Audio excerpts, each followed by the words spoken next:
Everybody, we are back. It is Taped on Live's Favorites podcast, Favorites channel, Favorites everything. We are back. You guys already know what to do. Hit the subscribe button. Subscribe. Hit the like button if you like it. Dislike button if you don't like it. Leave a comment if you like it. Leave a comment if you don't like it. Also follow us on Twitter at @TheMarkJohnNFL for me, at AmHolder95 for Matt, and of course, PandaSubs.com. Discount code TDL for 25% off all the good Panda Subs products, and also hit up homage, guys.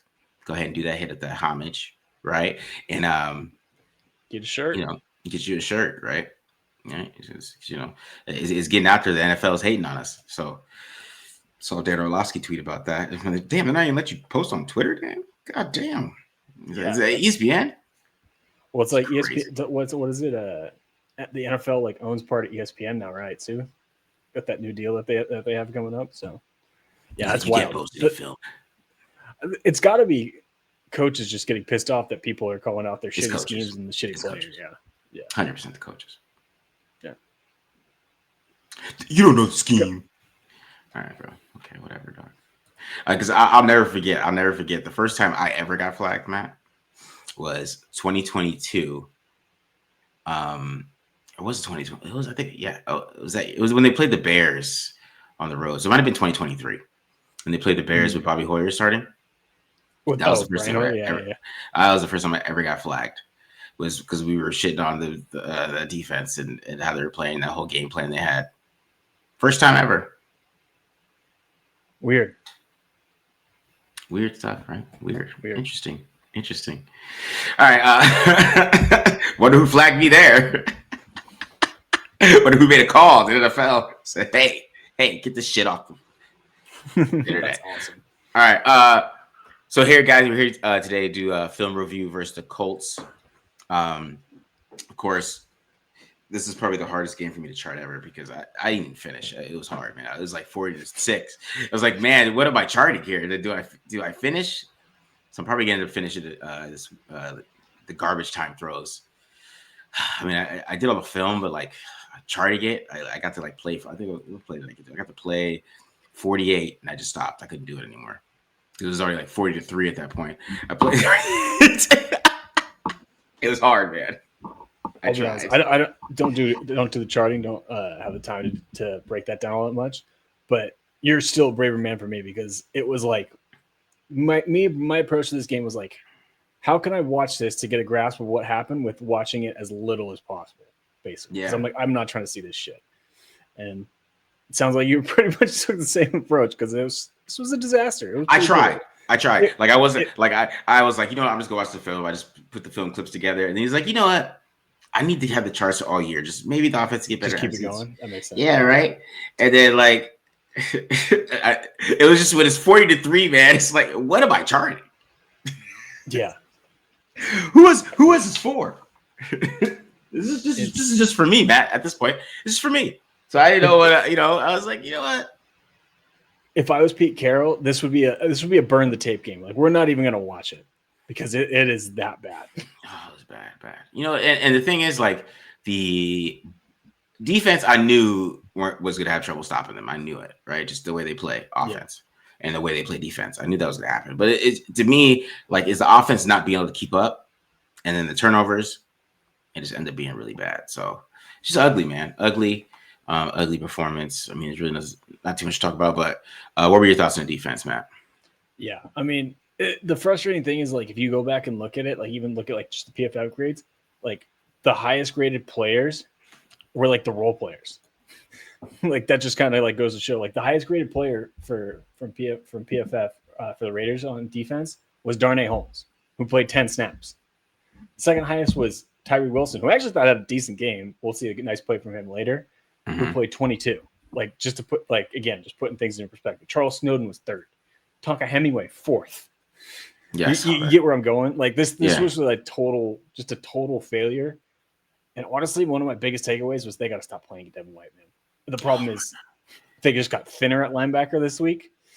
So now I don't know what they're going to do besides just make way for the young guys and give guys like Cody Lindenberg, Tommy Eichenberg some snaps, which I still am shocked at how they continue to trot out Devin White and get the effort that they're getting from him. And they don't have Jermaine Pratt this week, and Eichenberg doesn't take a snap defensively. like I get it that like, okay, maybe he's not as good as those other guys. Maybe he's not practicing as well. But especially now, like moving forward, like you're 1-4. Give the guys that are young and have a future with your team, like more opportunities to prove themselves. See what you have in them. Like at this point, Eichenberg goes out there and sucks, I'll be the first one to put my hand up. But yeah, that guy's not playing well. But at least give him the chance to prove himself at this stage. And that's what's starting to get frustrating for me is like you go back to the offseason, the way this defense is, especially at linebacker, they have a lot of rentals, but they're a bottom feeding team right now that is quite frankly looking like they're rebuilding. And they should be rebuilding. So it's like why is 32-year-old Landon Roberts, who actually didn't play a bad game on Sunday, he was probably one of the better starters that they had. But why is he out there when we know he's not going to be around for the long term? Why is Devin White out there when he's on a 1-year deal and whatnot? It's just, so that's my biggest takeaway is if this is the effort they're going to get from these dudes who are 1-year rentals, I don't understand why you don't just start going to the young guys. And hopefully we'll start to see that moving forward if this is how you think well. See, my fear for this season, and is when you look at the AFC West standings, like if they win like the next 2 games, you're like right back in it. So like there's like they could like give themselves faith. Yeah, because the Chargers cooled down and the Chiefs are 2-3 and stuff like that. Yeah. They're not out of it technically. Yeah. They're in the 11th spot. They we win a couple games. You know what I mean? That's I get it. Get to 3 and 4. You know what I mean? You got 2 winnable matchups. Because they got the Colts and the Bengals next 2 weeks, right? No, they got the Titans this week, and then the Chiefs, who are down right now, and then a bye week. So yeah, you win the next 2 games going to the bye week, but 3 and 4 going to the bye week, 1 game away from 500. Never know. They ain't beating no Chiefs. I'm sorry, I'm gonna say that right here. They ain't beating that. Or the Jags. And they got the Jags too. Yeah. They play the Jags out of the bye. Yeah. And if I remember correctly, I think the Jags also have the bye that week, so there's no advantage, no rest or preparation advantage. So, I mean, if I'm just looking at like their next win, if they beat the Titans, which I'm not gonna say they can, so I'm not gonna do that. But if they beat the Titans, I'm just trying to look at their next win. I mean, the Browns, maybe Shedeur Sanders Bowl. Hey, put some respect on my boy Dylan Gabriel. He ran Joe Flacco out of town. Not out of state, but out of town. Yeah, man. Yeah, that's true. All right. See, the thing is, on offense, man, what's pissing me off about this, like, I could talk about like the offense playing bad, but it's just Geno Smith, man. I mean, it's a consistent. Like Dylan Parham was great this game, right, against Grover Stewart and DeForest Buckner and shit. This dude put up an elite grade on PFF. He was great. JPJ had another great game run blocking.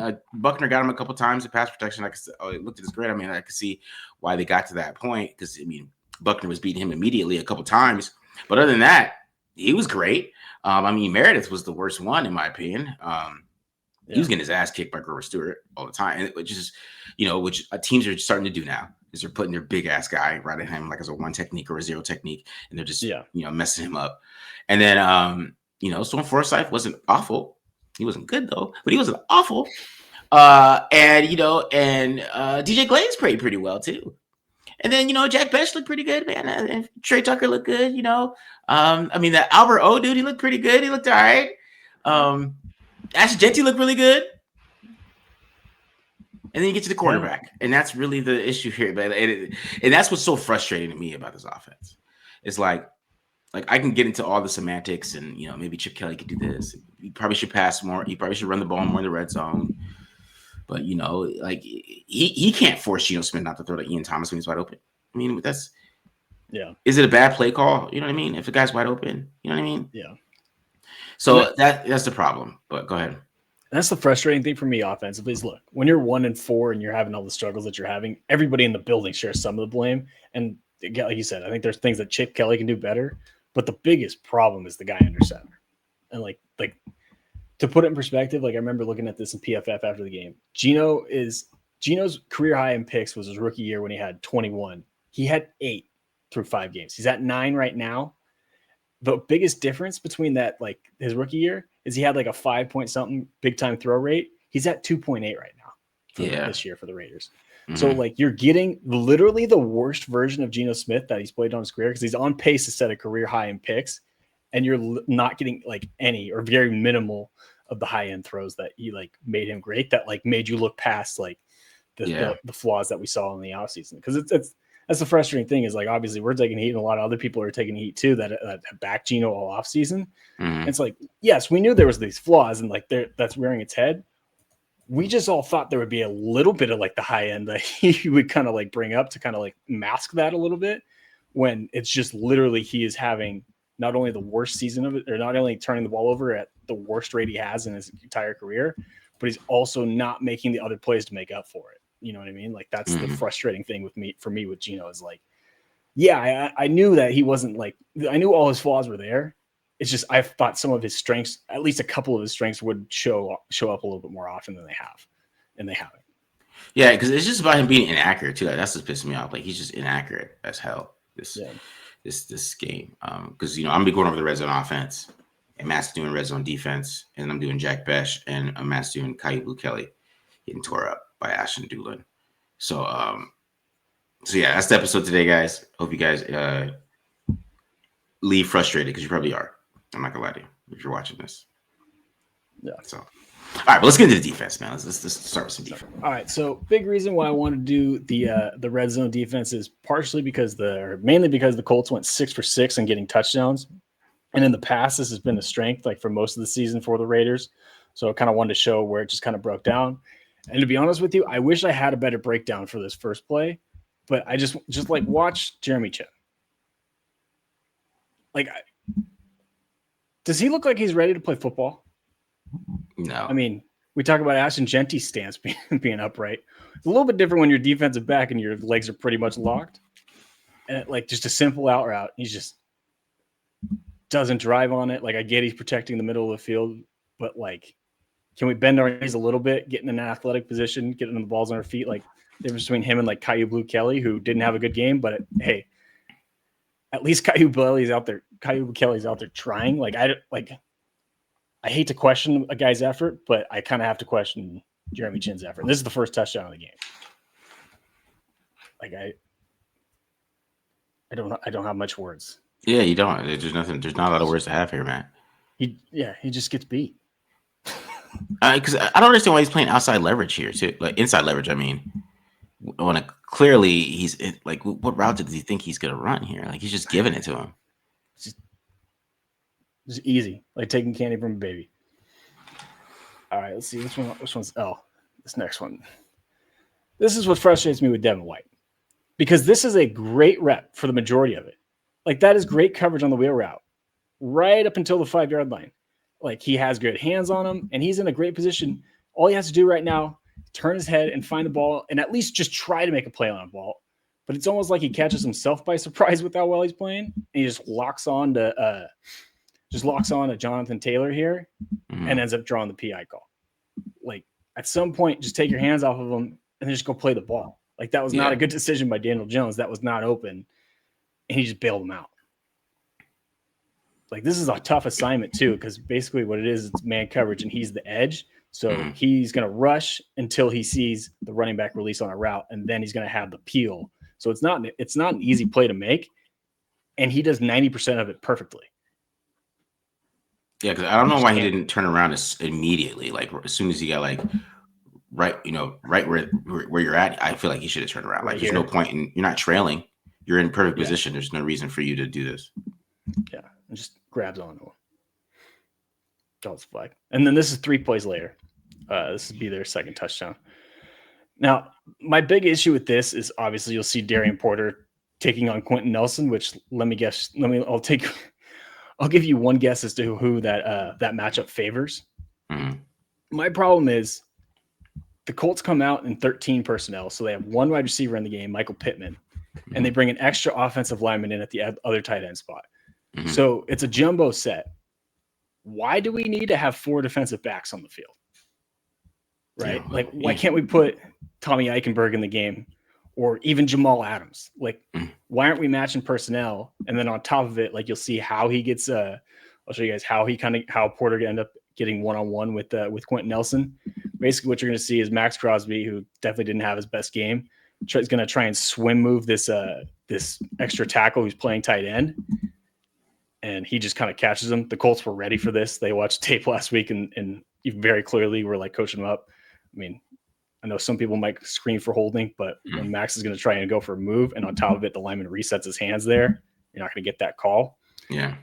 And then the other issue, and this is where not having Jermaine Pratt plays a big factor, because Pratt's usually this linebacker when the Raiders go into these types of fronts when they try and match the jumbo set. Mm-hmm.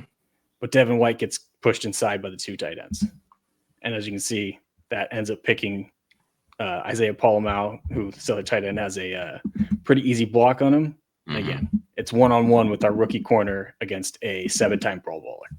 Yeah. Not the matchup you want if you're the Raiders. I mean, shouldn't Palomau be trying to scrape outside too on this one a little bit? Like, shouldn't he see, like, go ahead. It's a little bit. He's technically responsible for this gap. Okay. Because Porter fills on the edge here. So I'll cut Palomau a little bit of a break. You're right though. Like when he sees White getting pushed into his gap, like he can adjust. But for the most, like he's not my biggest concern on this problem on this point. But yes, you are correct. Like he can do a better job of seeing that, scraping over the top and helping out. Not allowing that tight end to get up to him, basically. You know what I mean? Exactly. Yeah. Force Taylor to cut it back inside. It's this close to the goal line, so they're probably scoring anyway. But at the very least, let's not leave our corner on an island against an all-pro. Yeah. And help him out and maybe force a cutback. I mean, again, Taylor's probably scoring anyway. But you are right. Like Isaiah Palomau can have a better design there. Now we're getting a little bit out of sequence as far as the game goes, but I just wanted to show this because it's almost the same playing call as before. The biggest difference is now the Colts don't use that extra tight end or that extra offensive lineman. They just put Tyler Warren as like a stand-up wide receiver, but it's basically the same play. The biggest difference here is the Raiders are going to blitz Jamal Adams through the D gap. I think Crosby's going to slant inside too here. You can see the Colts do a good job of picking that up. My bigger issue is Jeremy Chin. Jeremy Chin, like we were talking about before, I need you outside this tight end to force everything back inside. But if you watch Daniel Jones, what Jones does a good job of, he's going to fake the handoff to this side first. And I mean, look at Jeremy Chin's eyes. He falls for it. He takes the bait. So now Warren just has the easiest block of his life to pin Chin inside. And again, we get Quentin Nelson on Darian Porter. And again, I'm never going to ask Darian Porter to set the edge, especially against a pulling guard who has a full head of steam. Who wants to take his head off too? He wants to embarrass him. Exactly. That's a mean dude who's looking forward to taking out a DB.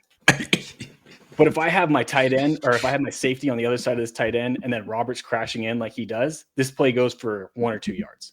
The problem is, since we don't have the safety here, now there's this alley, and that also makes Landon Roberts' job a lot harder because now he has more ground to cover. Again, cornerback on a pulling guard. We're never expecting him to win that matchup.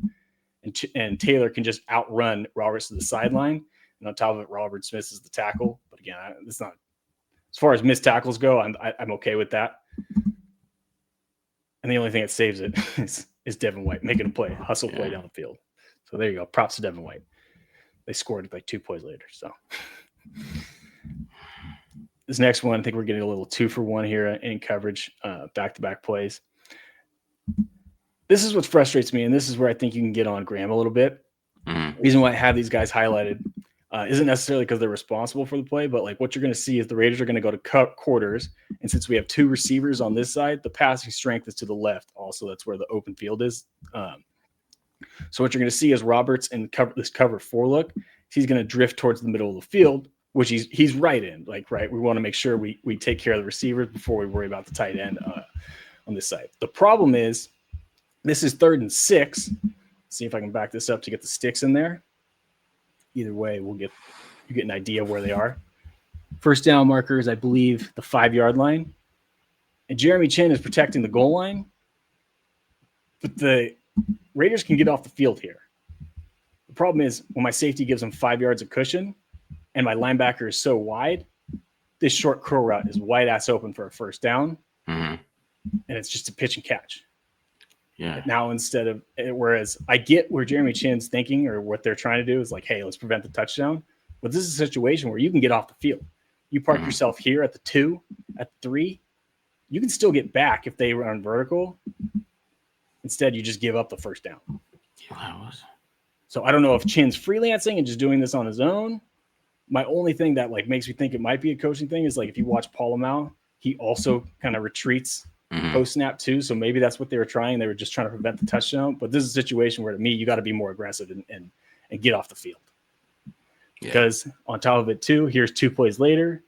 Again, a zone coverage. This time it's going to be cover 3, and they lose Michael Pittman on the scramble drill. And I'll show you how that happens. We got Porter here. He's playing the cover 3. He's playing cover 3 corner. And we're going to get a dig route from Pittman. So he's going to go pass it off to Isaiah Polamalu, who's supposed to be the safety in the middle of the field. But if you watch Polamalu, he vacates the middle of the field, despite the 3 receiver side here, because he's going to see this little hook route from Warren, and he gets baited. Watch, he widens because he thinks Warren's trying to go across the field, and it's not. And he damn near, like, credit to Polamalu, he damn near got a chance to make the play on this ball. Daniel Jones just made a hell of a throw on the run. But my thing is, like, if you just stay home, if you just stay in the middle of the field and then find Pittman, you prevent that touchdown. Yeah. Because I will say Darian Porter, he goes to Pittman and they leave the tight end wide open too. But the guy that scores is because the safety's not in the middle of the field anymore. Yeah. And took the cheese. All right, which one's here? Oh, yeah. This one was a frustrating one. Because we get great penetration from Jonah Lualu. Right? He gets in the backfield off the snap. Problem is, we got Thomas Booker and Adam Butler here getting blocked into the end zone. Right? They end up both on the wrong side of the paint. Good Lord. And also watch Landon Roberts. Because it looks like Butler's slanting across the center's face and he gets caught. Then the Raiders like to do that a lot. So Roberts is responsible for the weak side A gap. And look where Jonathan Taylor runs. Just avoids Lalu, goes untouched. Why? Because the linebacker gets way too far out of his area.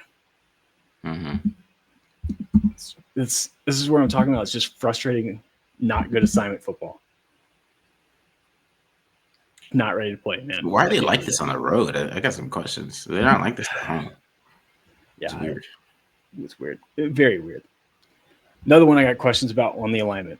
I'm pretty confident that someone should be on the center because we have 2-3 techniques, and we have 2 people, Landon Roberts and Adam Butler in the B gap. No one technically in the weak side A gap. I mean, I guess you could say Devin White could play either in this front. But yeah, I get the feeling that this is not the front that they're supposed to be in. I get the feeling that Adam Butler should be shaded on the center for an overfront. And let's see what happens. On top of it, granted, I don't know. Even if Butler was lined up correctly, with this, I mean, he gets wide into the half, so maybe it doesn't even matter. Maybe I'm bringing up a point that it doesn't exist anyway. And on top of it, I mean, Devin White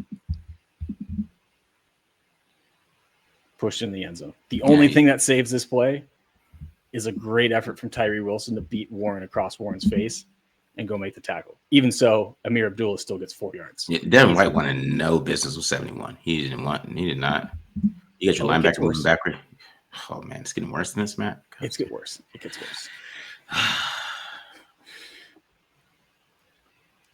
Yeah, I mean, even this place. Just watch Devin White. I'll give him a little bit of slack here because it's a zone concept that Abdullah just hits backside. But I mean, it's just physical.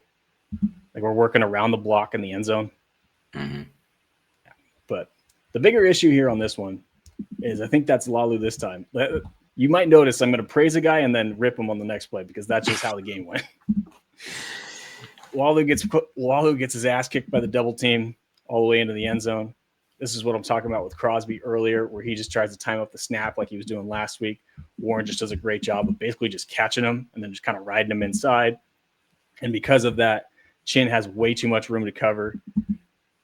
And Abdullah just cuts it backside and then goes right where Lalu was and gets the touchdown. Good Lord, man. This is ugly. This is going to be the last play in the red zone we're going to look at.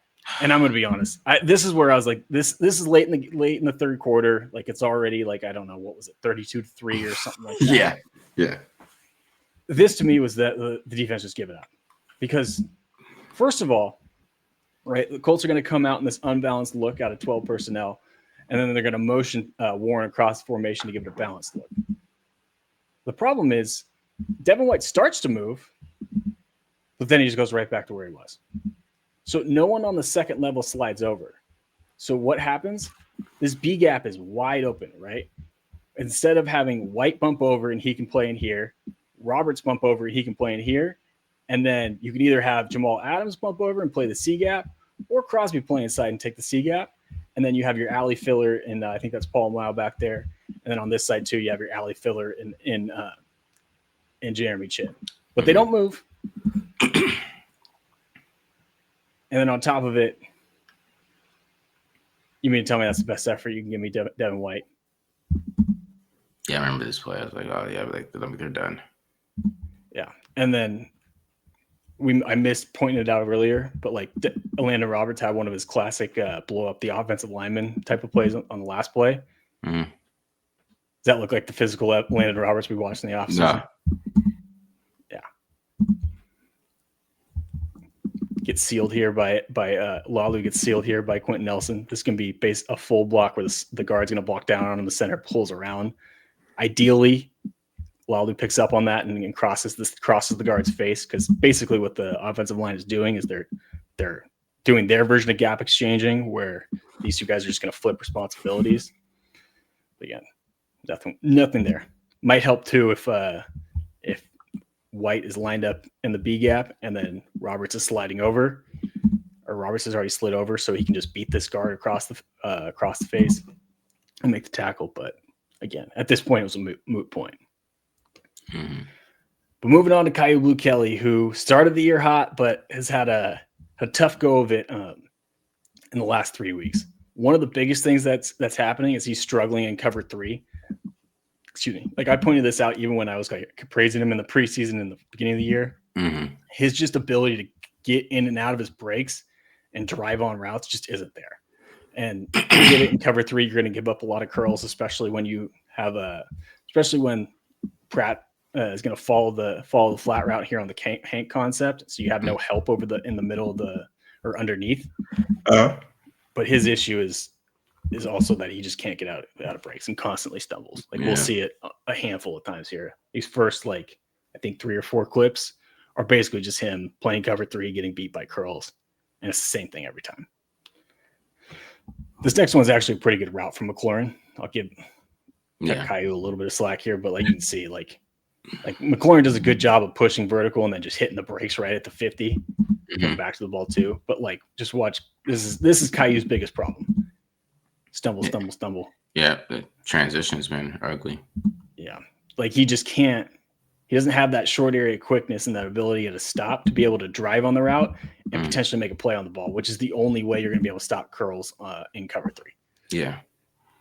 Or as a corner when you don't get help, I should say.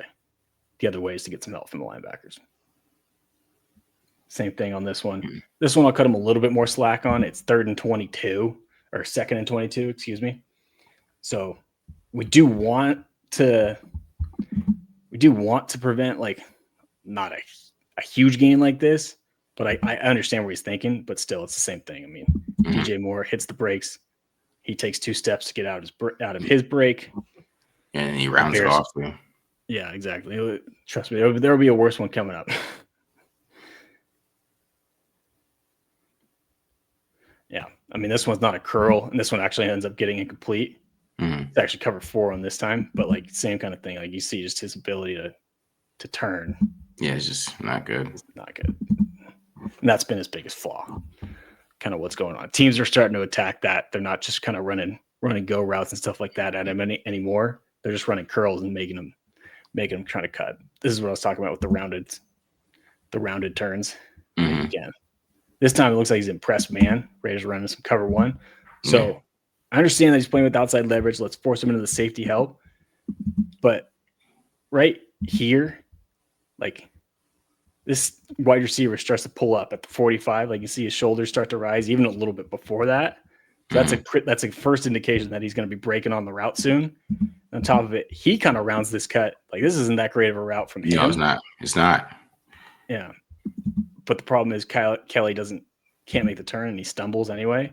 So instead of him seeing this route and then say at like the 50, now we drive and undercut it and get it in the passing lane, especially because I have the safety help. Excuse me, that's a terrible circle. Safety help in the middle of the field. We end up giving up the completion. Yeah, like especially in man, and that getting beat like that on a bad route is it's very scary. Yeah. There's another one I'll cut him a little bit of slack for. I'd more included it so if you look up his numbers on PFF, you can see what I'm talking about. This one I got to put on Patrick Graham. It's 3rd and 6 or 3rd and 5, I think, and they run cover 3. Yeah, and like the Colts just have a seam route from the slot receiver, so he's got a first check number 1, who now he gets his eyes to Warren, but it's already too late, and on top of it, our buddy number 45 isn't helping much. No, he's not. So and they got Palomu like way, where Palomu's lined up. I mean, you know what I'm saying? This is easy. Yeah, I mean, I think that's because of the 2 receivers, but even so, especially with how good Warren's being, I like to see him a little bit more closer to the middle of the field. But yeah, that's a good observation. I didn't even notice that. Yeah, easy. All right, which one? All right, here's a better one. I couldn't hate on him all the time, so I did have to show one clip of him him driving. To bring some positivity to this breakdown, man. You had to bring some. Yeah, I wasn't gonna be a complete dick to Kyu. I like him enough yet. He hasn't pissed me off that much yet. So, but yeah, this one's a lot better. He's also don't think this is that good of a route from McLaurin. Like McLaurin kind of keeps his shoulders down, so Kelly never gets threatened vertically, which is his bigger issue. So that's what helps make the transition a little bit better. He ends up breaking on the pass. So just to show a little bit of the good stuff from the last 3 weeks. Yeah. Now this one was the one where I'm like, dude, I don't know what I can do with you. If you're going to give up the short stuff and cover 3 and then get beat over the top and bite on double moves, like this is where I can't play you. Like, you know what I mean? Like I can live with giving up the underneath stuff because you're playing deep. Like it is what it is. But McLaurin basically just runs like a little out and up. Yeah. And like watch Kelly just bites on it, opens up its hip. You're screwed at that point. Done. Should have been a touchdown. I still don't know how this wasn't a touchdown, but it is what it is. One thing I will say about him is he's pretty good about, like, for the most part, I mean, he has his physical limitations with the change of direction, is he's pretty good about, like, not making the same mistake twice. Like, that's not the same exact route. This is going to be a quarter post, but this is very similar. Like, the Bears tried this. I think this was, like, the second or third passing play that they tried of the game. Like, you're going to see this guy just run, like, a little corner post, and Kyu Kelly does a much better job of being more patient and not biting on it. So that's the one thing I do like about him is, like, for the most part, he's not really making, like, repeating the same mistakes besides just not having good change of direction. This next one's more similar to that one earlier against the Colts. Just kind of beat by the play call here, playing off coverage against a slant. In play action, neither of our linebackers drop. They stay in the middle of the field. So yeah. I'll cut him some slack on that one. He's dead and white, man. But he is who we thought he was. We did got something right, guys. We got different white guys. White. There you go. I wish it was the other way around, but all right. Yeah, right. Shit. All right, this next one, I'll be honest, was a little bit more of like a one-off thing. Like he's going up against Roma Dunes, and I do like Kyu Kelly in the past. Like I've liked him better when he's impressed man, and he does a pretty good job for the majority of the route, especially with this being looks like they're rotating to cover 1. Maybe not, but he's like got safety help to the inside.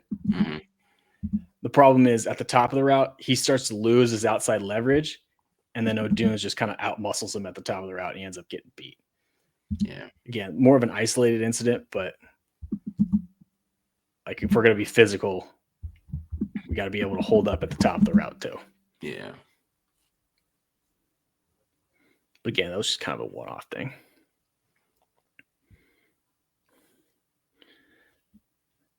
Again, much better rep here in press coverage. So it's more to highlight what he does well. Like you'll see Caleb's going to try and go to the slant here. Mm-hmm. But Kelly does a good job disrupting the route, and that forces Caleb to end up scrambling.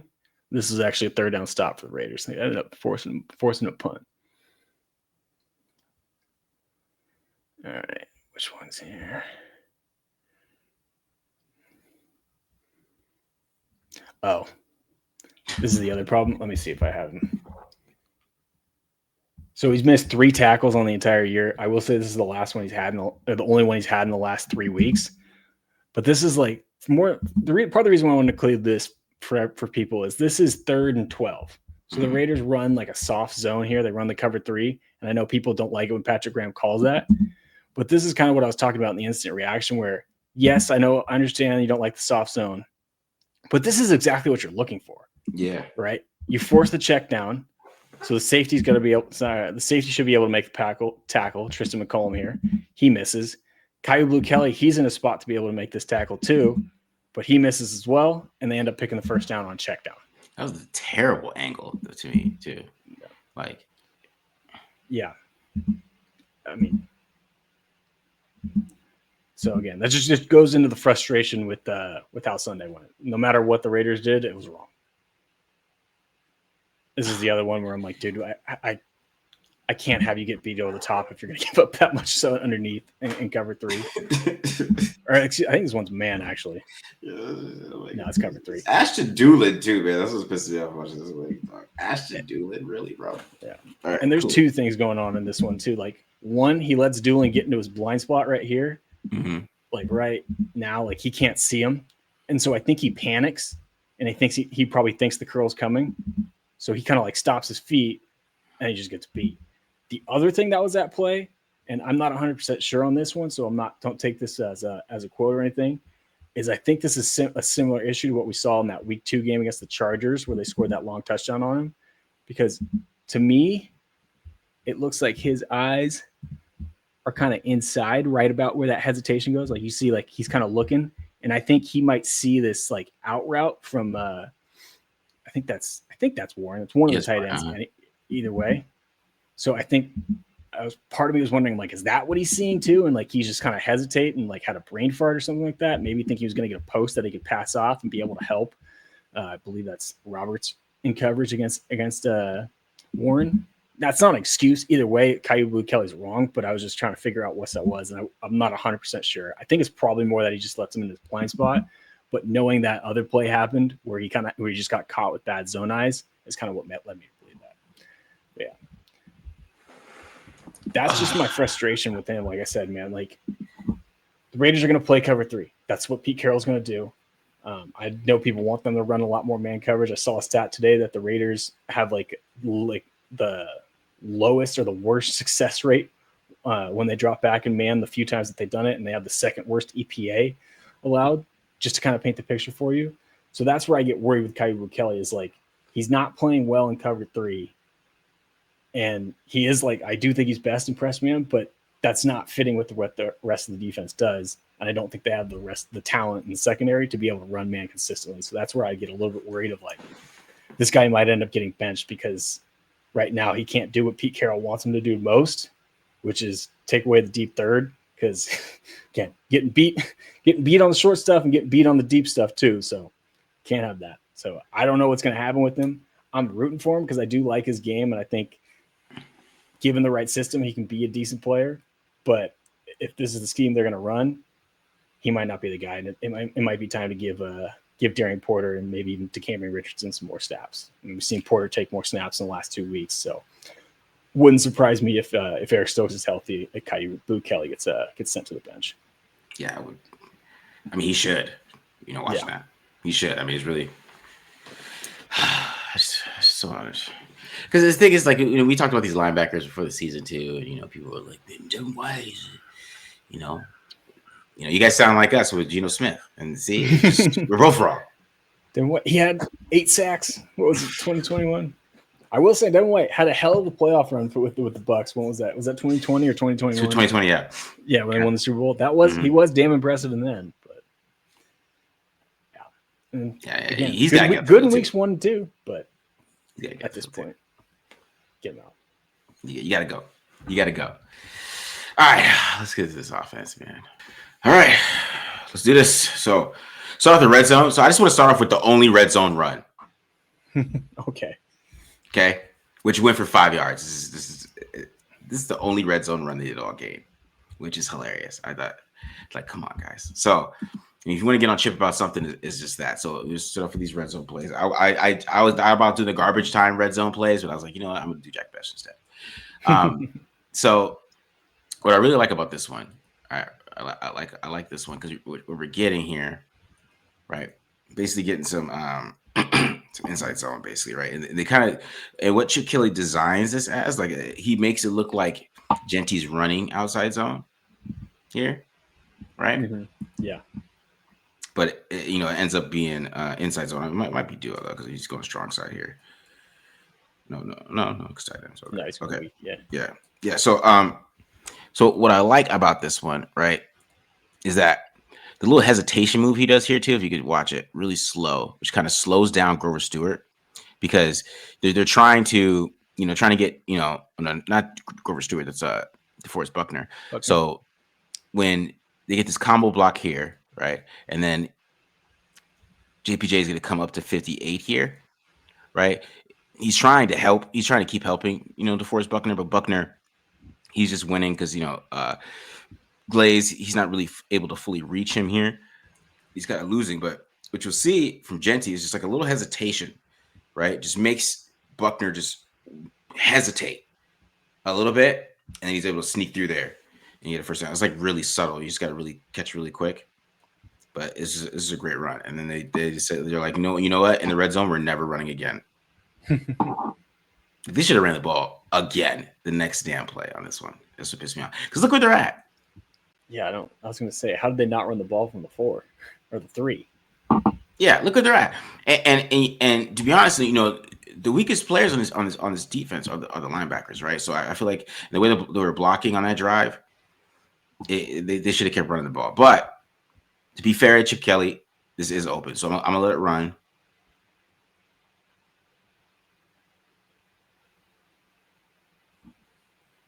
Ends up being a sack here because I guess he thinks he's getting a blitz, which he does. He does get a blitz here. Great block from Genty. Ends up being a sack here. Okay. So what you're getting on this one, okay? So you're gonna get. Let me take it back a little bit. So you're gonna get Myers on basically a jet sweep. They kind of do like a lot of these jet sweeps with the run with it. So you're getting Myers here. He's gonna come out to the flat. You're gonna get a mesh from Tucker, and you get a mesh from Bech, and then you're gonna get like a little sneaky release to Ian Thomas here, okay, right underneath. Okay, so I thinking Gino thought he was gonna get, since it looks like man, right? It looks like man to man, right? You're thinking man, maybe, right? The guy tells him to switch, right? So this guy ends up taking him on this one. But they also tell this guy to switch because they see it coming, right? So this guy, he stays outside here, right? So I guess Gino thought that this guy was going to go with Tucker because it looks like man. But this is the NFL, man. This is the NFL. Like, these guys are going to switch. You know what I mean? Yeah. Yeah, so, he thought he was going to get a pick route there. Yeah, basically, right? Something. And it's not there, okay? It's not there, right? You got plenty of time here. I know 94 is coming. He's unblocked, but you got plenty of time. Boom, right there.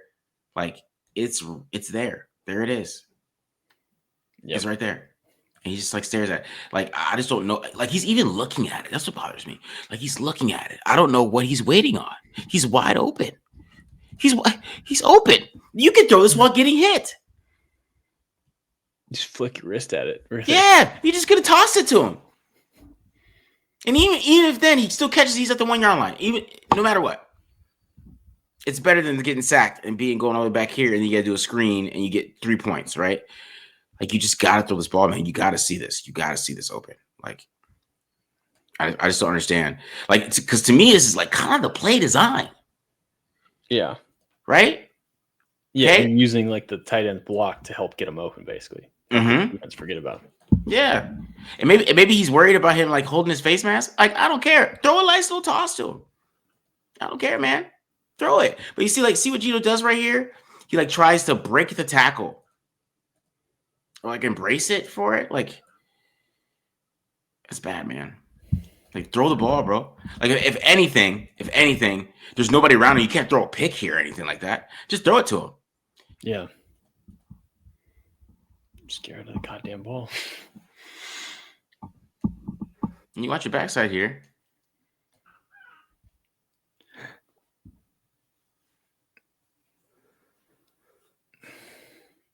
Right, you get Genty coming to this side, right? They're pointed out. They know these guys are coming, right? Because I mean, we got 6 across here, right?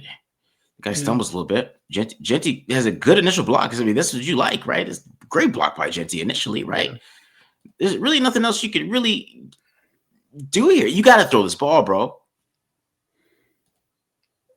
Yeah, and that's his guy too in the protection scheme. Like, you get the help, you get the extra time from the check release from the tight end, and after that, that's your guy. Yeah, because you even see how the play's designed, so you can see how he grows that way. Yeah, right. He moves that way just in case it's there. Then you come back and you throw it to Thomas, like now. Yeah, now. Yeah.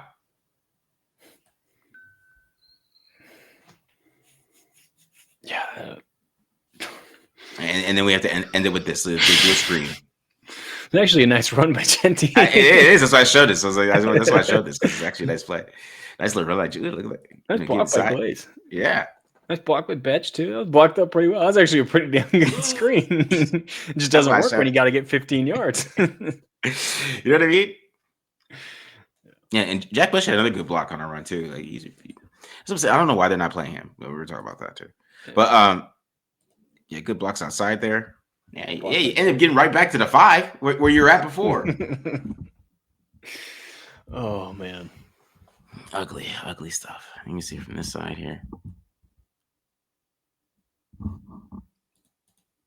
Boom.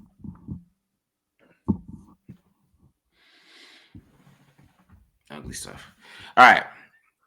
So this is after the big Trey Tucker throw. Trey Tucker just dusted a dude, and he got 33 yards. Big play. We're in the red zone. Okay, it's 14-3. All right. Maybe if we could score here, we could stop the bleeding. That's what you're thinking, right? They stop the bleeding. Mm-hmm. You could score here, right? Okay. So let this one run. He just missed his throw. Okay. So I'm going to back it up a little bit. All right. So on this one, I mean, you're just getting pure outs. I mean, so we got Myers and them are doing over there. Just outs in a go, just pure outs. You get a pure speed out from Trey Tucker.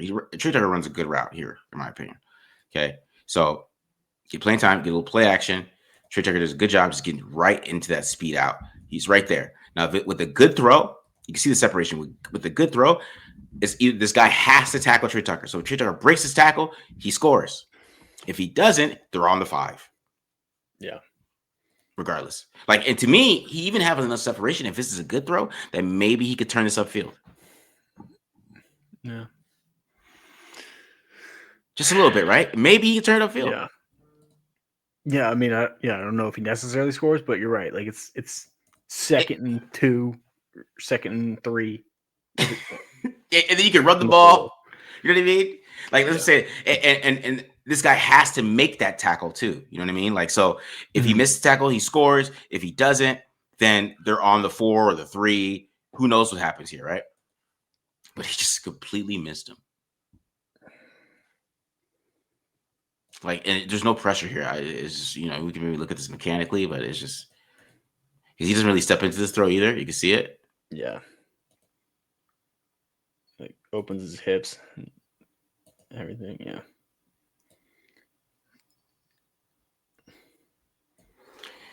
So yeah, man, it's just right. And you're like, oh, damn it. Okay. Yeah. We see this from the backside too.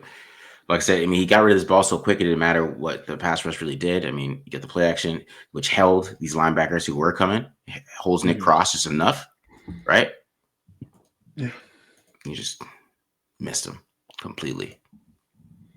Bad throw. And so the next play happens, and okay, this is the interception. Okay, now I'm gonna let this one run. Ted was trying to tell me that he only hitched once here. I see two hitches. Ted was trying to say he hitched once. I don't agree, but that's fine. He gets paid more than me.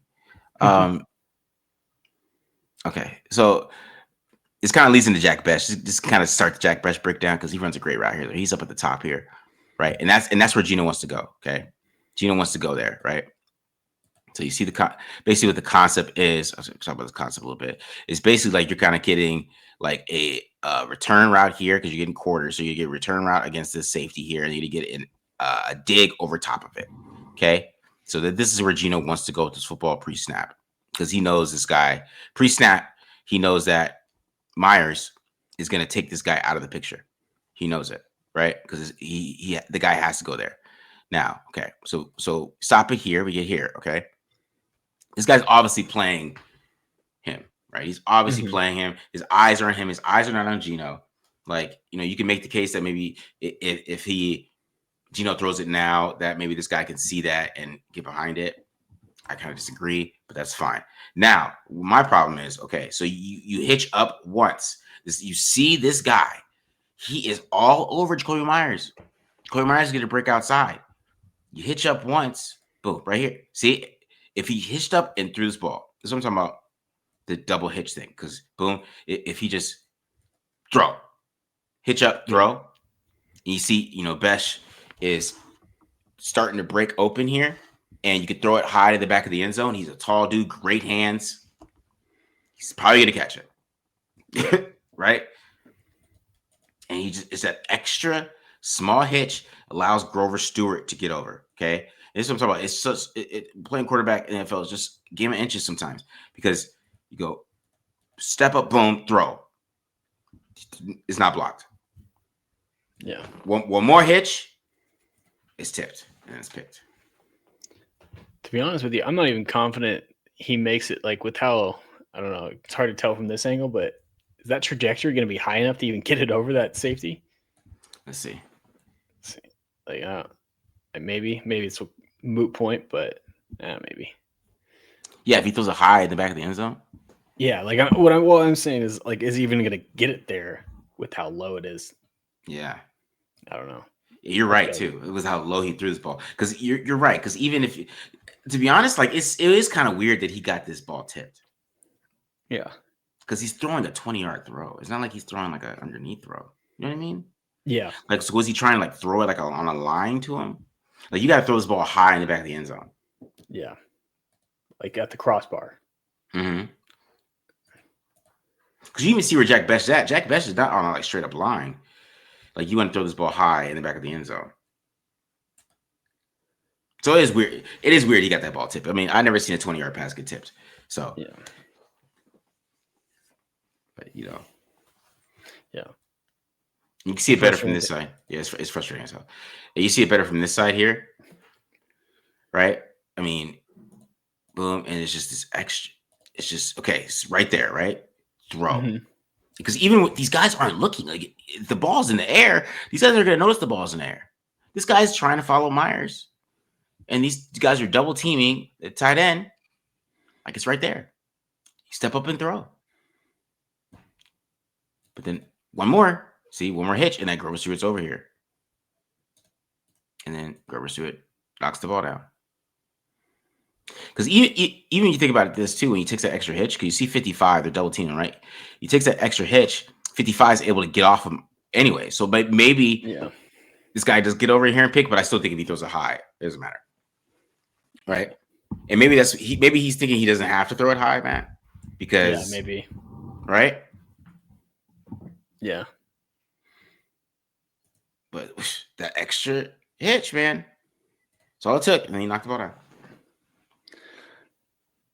The frustrating thing is this is probably like almost his most excusable pick of the season. Yeah. I agree.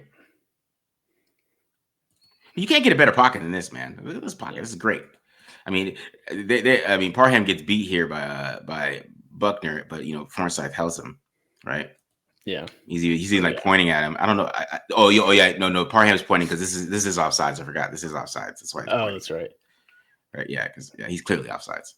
I don't know how they missed that. Parham was like, "What the?" He's like, "What is?" Damn, that's frustrating. Yeah. All right, well, let's get some positive. Let's get some Jack Bech. We get some Jack Bech, right? All right, so here's Jack Bech. He's gonna be running a mesh route. It's not gonna be anything fancy, but I just like this. Kind of just shows how great his hands is because he's gonna get popped here, okay, on this mesh concept. So you get a little mesh concept, and I do think Gino's a little late to get the ball to him because they're playing. Looks like they're playing some quarters here, right, or like a little bit cover 6 here. Looks like. Right, you kind of see them switching, and then maybe he was trying to go to Tucker here over the white cross over the top of it. Yeah, they got something weird going on because the Ward goes inside the linebacker. Mm-hmm. Weird, yeah. Right, but to me, like I feel like this ball should have already been out because if he gets it out here, then maybe Bech can get upfield before he gets popped here. But let's see here. Boom. Yeah, he wanted Tucker. He wanted to hit Tucker on this one. Yeah. And then right. But then so he comes here. But what I like about Jack Bech is he's about to get popped here, right? Pop, boom, hit right in the legs. You're like, oh, right. But he does a good job. He keeps his balance. Yeah. And it's a good job. And he kind of rolls over and gets 6. Tough dude.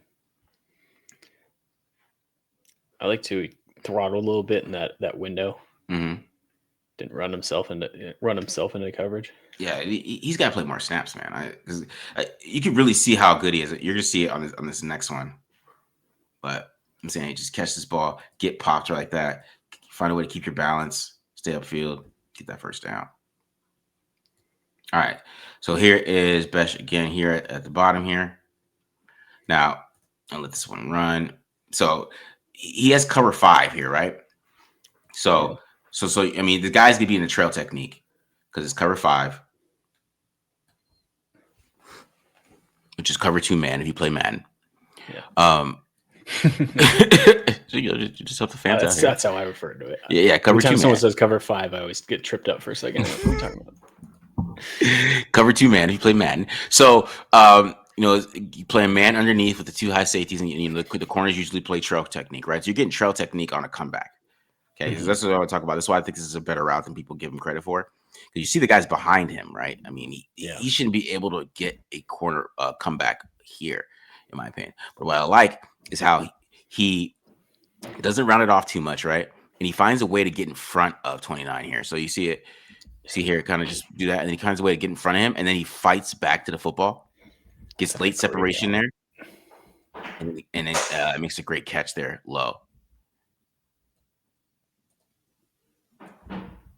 Just what I'm saying, like he's definitely a guy that's got to get some more reps. I mean, I just think that there's a lot to like of how he knows his limitations. He knows what he can and what he can't do, and he knows how to get open using his skill set. And I think that's something you can build on. If you just keep playing him, he keeps getting better. Like year 2, he might be a stud, in my opinion. Like you might not see him be a full-on stud yet, but I think it's a guy who's going to learn how he can win in the NFL, and you're already seeing it. Because to be honest, he shouldn't win on this rep because he's playing trail. He shouldn't win, but he found a way to win. Get in front of him, get physical, catch that football, and led to miss. They did end up missing the field goal, but I do want to say the play before this, Trey Tucker's just running down the field wide open, and he threw a check down. I could not. All right.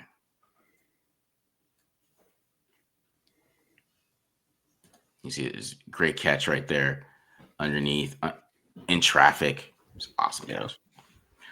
All right, so this will be the last one I'll show here. So this is a go route. I mean, so this kind of shows a little bit of what a little bit of what his limitations might be. Just winning deep here against Travarius Ward is a good corner. But what I think he does here, what I think he does really well, you kind of see that little hesitation on his release. Mm-hmm. He finds a way to get enough separation here, right? So you have, right, Ward does a good job of playing it, right? Maybe say he maybe opens the gate a little bit too early there, Ward, but does a good job of getting on top of him enough, right? So he's on top of him where Ward can't stay in phase where he can just turn around and basically pick this ball off, right? So it's like the perfect back shoulder, in my opinion. He's in perfect back shoulder position, and he's expecting it. He's thinking Geno's gonna throw a back shoulder. Yeah. You see him, right? You can see it's the way he's looking at it. He's expecting that, but Geno throws it over the top, but he throws it out of bounds. So it's kind of like, okay, this isn't like the greatest thing, and you can see maybe the limitations of him running deep here. And of course, this guy's just running wide open too, which I don't. If you watch, he played so much man coverage here and you see even with Myers motioning, you see this guy come over here, and he's motioned all the way over. They switch. This is man to man, okay, but he's like, I'm throwing to Jack Bech, no matter what. And like I said, Jack Bech doesn't totally lose here, but I think when you get here, that you should be throwing this back shoulder. This should be a back shoulder throw, in my opinion, if you're gonna throw this ball. Yeah. But you should have saw that they're in a bunch set. You're gonna have these guys conflicted based on what Chip Kelly wants to do, right? And you see how they're basically kind of set up like a pick for him too, based on this bunch. Like, I don't know what Geno was seeing pre-snap. He just was trying to go for a big player here, I guess. Because it's just like, that's a great play call. It's like, this dude's wide open. It's easy. First down. Yeah. Easy. And then he might score. That's probably ambitious by me, but like, there is no one on that side of the field but like the safety. Yeah. Look at that. Like, that is a wide open lane. Yeah. That's a huge play, bro. He's running at least at a 30. At least. Yeah.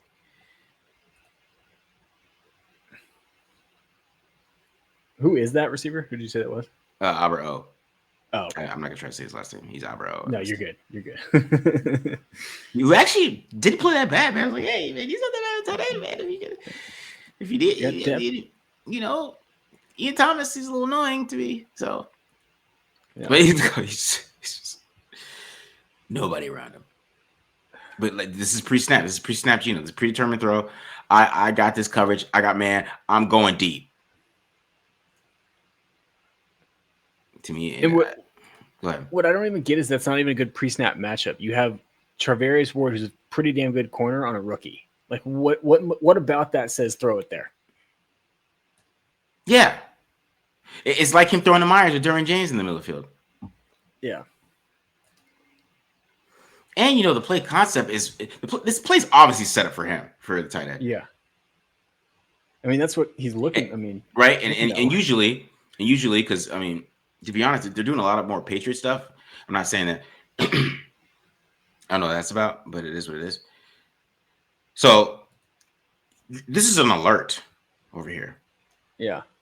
Like if you had, sorry guys, like if you had, let's say Trey Tucker there, or something.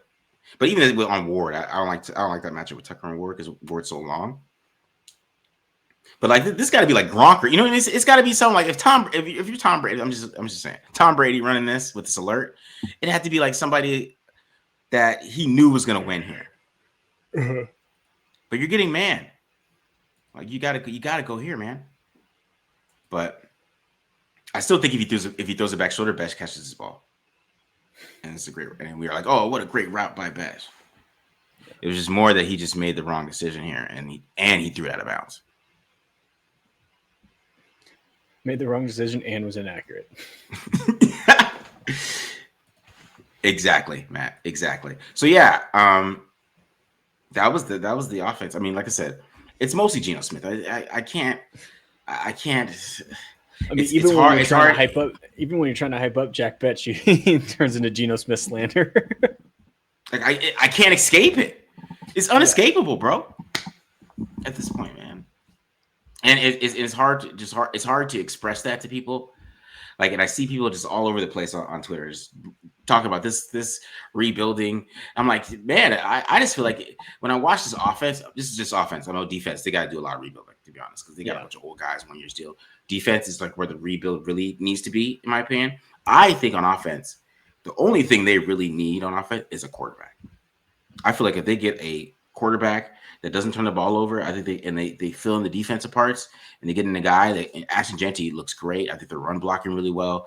And then, some of these young guys, I don't know if they're going to bring back Parham. I don't know what they're going to do with that. That's going to be their decisions, whatever. But you could, hopefully they sign a guard or something to do something with that if they are going to do that. But you still got JPJ, who's really good. You got Glaze, who's playing a lot better the last couple of weeks. You got, of course, Courtney Miller will come back next year. And, I don't know what they're going to do with Jordan Meredith either. I don't know what that plan is. But there's a lot of more pieces, like Jack Bech is over there. Trey Tucker, who I think they are going to resign. I think if anybody's going to resign, it'd probably be him. But he's only, was it year 3 or year 4? He's year 4. He's got one more year after this year. Yeah. So he's gonna come back, right? He's there. He had a good game again. Like offensively, they're pretty set to just put a quarterback in there that, and he can get his rookie pains out, right? And if he's a big leader or something like that, maybe he could find a way to win some games late, right? Especially if it's the guy that can use his legs. So offensively, like, the future for me is like bright, I guess. Defensively, I don't see that they're in trouble. They got to do some drafting. They got to do some really big picking up on defense. But like on offense, like I could see the future is bright that if they just add a quarterback, that they might be able to kind of get something going there. Yeah, I mean, I don't think you're that far off, especially if Glaze playing better and the interior guys playing a lot better over the last few weeks. You got a couple young guys in the pipeline that are developing, and Charles Grant and Caleb Rogers, and on top of that, Dante Thornton. So I think they have like decent pieces offensively. Part of it's being patient with guys like Thornton and a little bit with Bech too, and the 2 rookie offensive linemen. But I don't think you're off base. And we talked about it in the offseason. We thought they were going to go heavy on the defensive draft because they were replacing so many guys, and ended up being the opposite. And I think now, maybe not necessarily with the draft, but like you're starting to see like the lack of talent on that side of the ball really start to rear its head in the last few weeks. And it's frustrating. Like for a while they were getting away with it with some good scheme stuff and guys playing a little bit better than I think they really are. But the last few weeks it's just kind of caught up with them. And then last Sunday it was real bad because they played a damn good team. Again, Colts were the biggest surprise, but Colts I was very impressed with what they did just across the board. It was a pretty impressive showing from them. Yeah, they're a damn good football team, to be honest. All right, guys. So I hope you guys enjoyed this episode. Hit the subscribe button. Subscribe. Hope you guys like this. I just dropped Ashton Genty first every single carry, so go check that out if you're on the membership. Go check that out. And then and then we'll be back. I guess we're doing some draft this week, man. Who am I gonna do in the draft? Some draft stuff going. I'll do some Mendoza. We'll do some all right. Fernando Mendoza. So then Matt hit us up. He could pick a defensive spot because it's everywhere. So Matt has a. I could just start at the top and go Ruben Bain, which he's one of my favorite players this year. So yeah, you probably should. Yeah, because he is like Pete. If Pete Carroll is still here, Pete Carroll is the ultimate Pete Carroll. That's his type of guy. Yeah, for sure. So yeah. All right, guys, we're out of here. Peace.